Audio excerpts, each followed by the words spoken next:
Good evening, and we start tonight with the highlight of my childhood.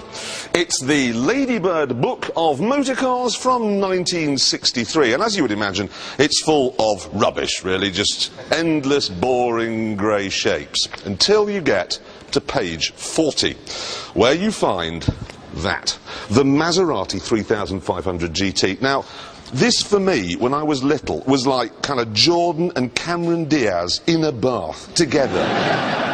With a lightning jet fighter and lots of jelly. I could say Maserati before I could say mummy. Because of this picture, Maseratis, they were just the business.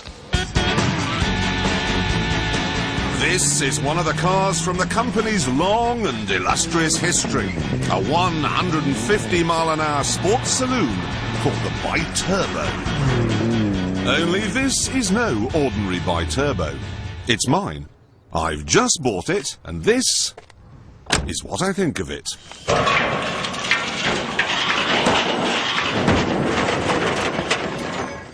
The Bi-Turbo got what it deserved because it was an affront to one of the best badges in the business. 50 or so years ago, Maserati won the Grand Prix World Championship with this car, the face-bending 250F.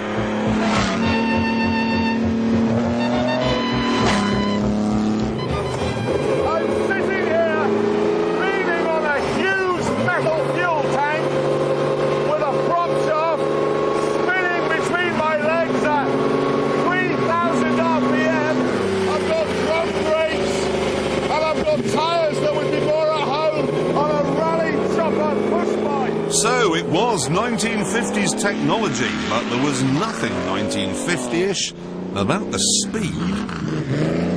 Its 2.5-litre straight-six engine pumps out around 270 brake horsepower, a lot in a car that weighs less than a Lotus Elise. That means 0 to 60 in 4.3 seconds. The top speed is 165 miles an hour. Oh, yes!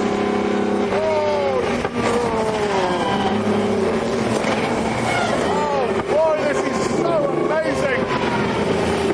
I got no seat belts. There's no roll bar.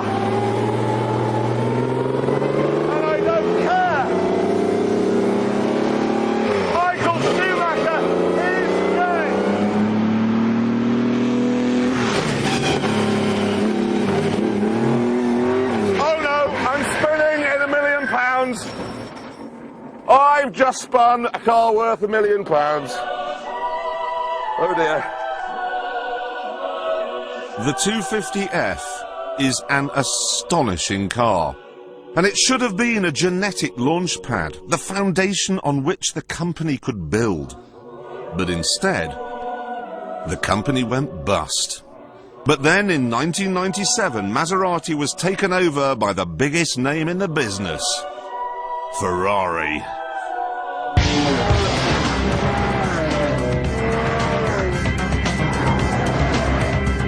Ferrari decided that what Maserati needed most of all was a racing car.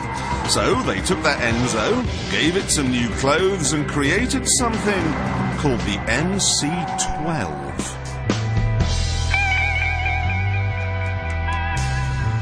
Actually, this is the convertible, the quietened down road-going version of the racer. But it still has the same 6-litre V12 engine as the Enzo, and the same carbon fibre skeleton. So it should still be pretty brisk. Oh my God! Oh, that's so quick! What a bonkers car!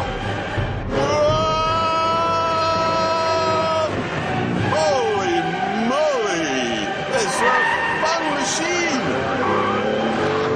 Quietening that big V12 down doesn't really do anything because it's like adding a splash of orange juice to a pint of gin. It's still going to make you very, very drunk. The The 630 horsepower MC12 goes from 0 to 60 in 3.8 seconds. Flat out it'll be doing 208. So it's just as fast as the Enzo. And that's the fastest car we've ever tested here. It's easy to be seduced by the speed, but don't be, because this car has a few problems. Because this car was designed for racing, it has a huge rear spoiler. But don't worry about this blocking rear visibility, because there's no back window. And then there's the sheer size of the thing. Like the only thing that dwarfs this is the price tag.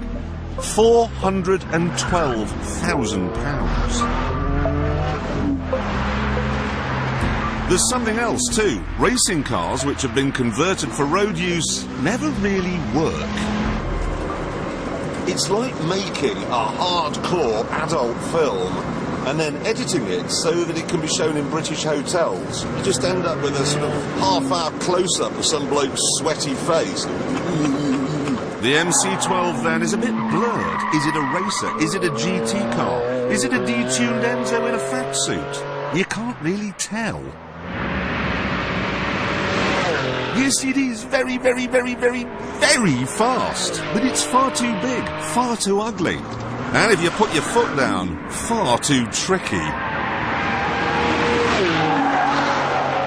It's one of the most difficult, recalcitrant and twitchy cars I've ever driven.